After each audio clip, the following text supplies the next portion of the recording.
To क्या 2 sin theta, ऐसे ही लिखना है। अब ये cos 60 का जरा मुझे प्लीज जवाब बता दीजिए।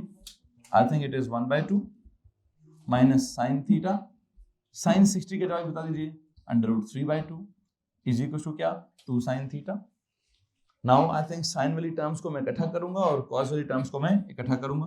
This is 1/2 cos theta is equal to 2 sin theta, ये माइनस हो रहा है वहां जाकर करेगा plus √3/2 sin theta.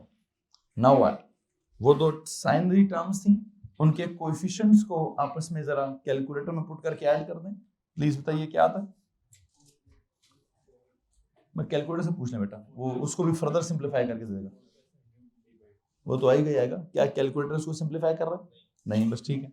4 plus √3/2 into क्या इंटू साइन थीटा, और यहाँ क्या है, यहाँ है हाफ कॉस थीटा। अब क्या बनाना है हमने इसको, आई थिंक अगर आप कॉस को उधर ले जाएं और उसको उठा के इधर ले आए तो क्या बन जाएगा ये, it will be something sine theta over cos theta. And you know what, यहां पे क्या आएगा, दिस इज 1/2 था, 2 यहाँ डिवाइड हो रहा है, वहां जाकर मल्टीप्लाई, वो ऊपर से नीचे आ जाएगा 4 प्लस √3, 2 और 2 यहां से कैंसिल हो जाएगा। आई थिंक इक्वेशन क्या बनेगी, this will be tan theta is equal to क्या 1/4 प्लस √3। किसी को मसला इस बात से? नाउ यू सी कि आई वाज एक्सपेक्टिंग कि cos की इक्वेशन है तो या cos की बनेगी या sin की बनेगी, लेकिन वो मैंने उसको सिंपलीफाई किया तो क्या हुआ, ना वो cos की बनी ना वो, बल्कि वो किसकी बन गई है, वो tan की इक्वेशन बन गई। अब tan की इक्वेशन को सॉल्व करने का मतलब पहला एंगल तो जरा मैं निकाल लूं ना, उसको क्या कहते हैं, basic angle. Theta is equal to क्या tan इनवर्स ऑफ 1/4 प्लस √3। जब हम यहां से कोई आंसर निकालते हैं, प्लीज चेक कीजिए कैलकुलेटर क्या आंसर देता है। पहला 9.896, दिस है सर जी थीटा 1, पहला आंसर क्या है 9.896। वैसे 896 के बाद क्या है, हाँ बस ठीक है 896 डिग्रीज, ओके ये पहला आंसर आ गया। अब अगर ये पहला आंसर है, सवाल किसका था, इनिशियली था कॉस का भी और साइन का भी, लेकिन जब आपने उसको सिंपलीफाई करके पहुंचाया है तो कहां पहुंचाया है, tan तक पहुंचाया है। जब आपने सवाल को tan तक पहुंचाया है तो वहां जाके क्या हो गया, जब सवाल आपका tan तक पहुंचा है तो प्लीज गौर से मेरी बात सुनिए, आपने tan के चक्कर में बेसिक एंगल निकाला है ना, तो अब बाकी एंगल्स निकालने के लिए क्या किया जाना चाहिए, tan वाली प्रॉपर्टीज लगानी चाहिए। याद आ रहा है कि नहीं आ रहा? एक तो हमने साइन के केस में साइन वाली प्रॉपर्टीज कौन सी क्या होती है, साइन वाली प्रॉपर्टीज थीटा प्लस माइनस 360 और 180 माइनस थीटा। कॉस के केस में क्या होता है, थीटा प्लस माइनस 360 और माइनस थीटा। tan के केस में क्या होता है, थीटा प्लस माइनस 180 या प्लस 180 या माइनस 180, नथिंग एल्स। ठीक है, एक ही प्रॉपर्टी। तो अब माइनस 180 की तरफ जाना है, क्यों, वो जीरो से पीछे चले जाएंगे, तो प्लस 180 की तरफ ही जाएं, और मुझे लगता है एक ही दफा जाना पड़ेगा शायद। थीटा 2 इज क्या 9.896 प्लस 180, द आंसर इज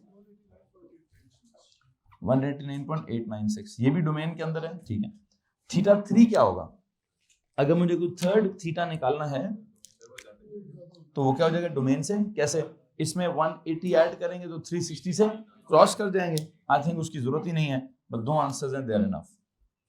किसी को मसला इस बात से? माइनस 180 करोगे तो भी पीछे चले जाओगे जीरो से, एक और दफा 180 ऐड करोगे तो भी आगे निकल जाओगे 360 से। क्या इसमें किसी को प्रॉब्लम है? बेटा आपने एएस में ट्रिग्नोमेट्रिक इक्वेशंस सॉल्व की हुई हैं, आपको उसमें प्रॉब्लम नहीं होनी चाहिए। इक्वेशंस में आपको सिर्फ एक बात पता होनी चाहिए कि साइन के सवाल में कौन सी प्रॉपर्टीज लगाते हैं, कॉस के सवाल में कौन सी प्रॉपर्टीज लगाते हैं, और क्या बोलते हैं tan के सवाल में कौन सी प्रॉपर्टीज लगाई जाती हैं। क्या इस बात में किसी को प्रॉब्लम है? मैंने एक सवाल आपको सॉल्व करवा दिया है जो कि अल्टीमेटली क्या फील हुआ कि tan का सवाल फील हो गया। ओके, अब एक tan का सवाल कराता हूं और देखते हैं वो क्या बनता है। जी हाँ ऑफ कोर्स, मैंने अभी कांटे वाली तरफ गया ही नहीं हूँ, तो इसलिए मुझे टेक करने की जरूरत ही नहीं है। अगर मेरा कोई आंसर गलत निकाला, मैं तो वैसे ही दिमाग में सोच के रोक दिया कि जी मैं तीसरा आंसर ही नहीं निकाल रहा, पता ही मुझे गलत आएगा, तो मैं टिक ही समझा उसको। ठीक है, बहरहाल साइन कॉस का सवाल सिंपलीफाई किया तो tan का बना है। अब लेट अस ट्राई कि कि मैं अगर कोई क्या बोलते हैं tan का सवाल सॉल्व करता हूँ तो क्या पता साइन और कॉस का बन जाए। देखते हैं जनाब साहब, दिस इज क्वेश्चन नंबर जो भी है, क्वेश्चन नंबर 2 की तरफ जाते हैं। tan of 45 minus x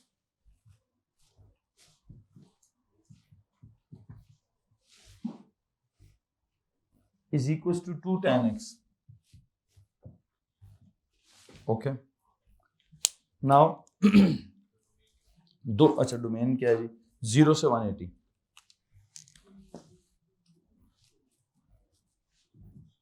अच्छा ये सवाल की डोमेन है जी। अब क्या करें, दो ऑप्शंस हैं वैसे हमारे पास, या तो tan वाली एक्सपेंशन लगा दें या फिर क्या करें, वो tan की जगह साइन ओवर, मैं साइन ओवर कॉस में दो फंक्शंस में नहीं फंसना चाहता। सवाल ऑलरेडी एक फंक्शन में, तो मैं एक ही फंक्शन में उसको कैरी करूंगा अनलेस अनटिल मैं कहीं किसी सिचुएशन में स्टक हो जाऊं। क्या फॉर्मूला है इसका, tan of 45 minus tan of x whole divide by 1 plus tan of 45 tan of x is equal to क्या, 2 tan of x। What is tan of 45?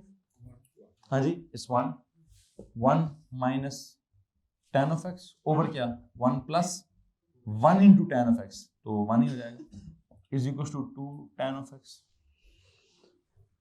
अब क्या करूं, जो नीचे वाला डिनोमिनेटर उठाकर उस तरफ लेके जाएं, 2 tan of x into 1 plus tan of x, क्या बनेगा ये 1 minus tan x is equal to 2 tan x plus 2 tan square of x।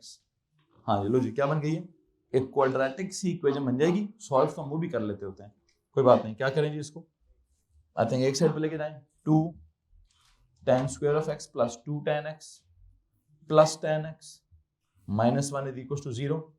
क्या बनेगा ये 2 tan square x plus 3 tan x minus 1 is equal to 0। यहां से आगे अगर आप क्या करें, कैलकुलेटर के अंदर a is equal to 2, b is equal to 3 and c is equal to -1 put करें, तो किसका आंसर आएगा, वो जो आंसर आएगा वो x का नहीं होगा, वो आंसर tan ऑफ x का होगा। तो यहाँ पे सॉल्विंग क्वाड्रेटिक इक्वेशन में लगे रहें पुत्र, जैसे मर्जी दिल में आया करें। मिड टर्म ब्रेक से भी कर सकते हैं, क्वाड्रेटिक फार्मूला से भी कर सकते हैं, कंप्लीटिंग स्क्वायर से भी कर सकते हैं, लेकिन इस वक्त मेरे पास कैलकुलेटर भी अलाउड है और सवाल अलजेब्रा का नहीं है, सवाल ट्रिग्नोमेट्री का है, तो मैं अलजेब्रा में नहीं फंसना चाहता। आई थिंक क्या सवाल के जवाब आएंगे जी, tan ऑफ x का पहला जवाब क्या आएगा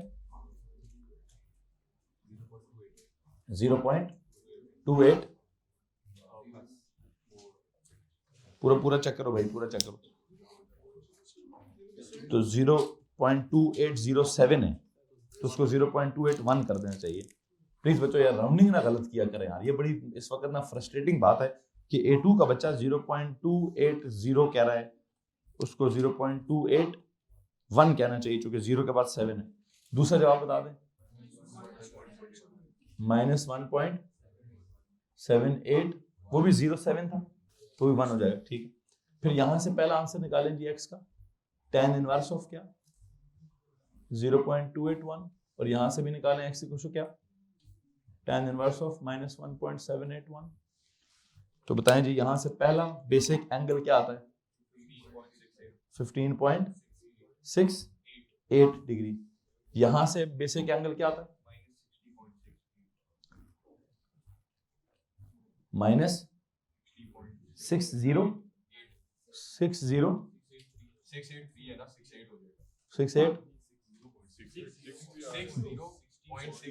अच्छा मैंने एक काम किया करें, जिसने बोलना हो ना वो हाथ खड़ा कर दिया करें जी, क्या नहीं साहब जी 0.68, ठीक है, बड़ी मेहरबानी सर।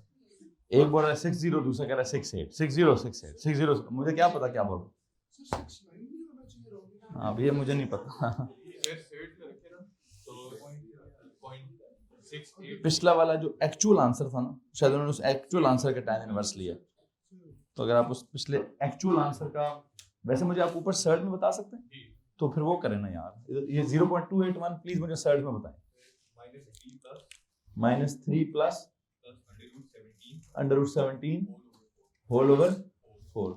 तो आप खुदा का खौफ करें जरा, A2 में आप आ गए हैं और आंसर सर्ड में आ रहा है, मुझे फिर भी डेसिमल में बता रहे हैं।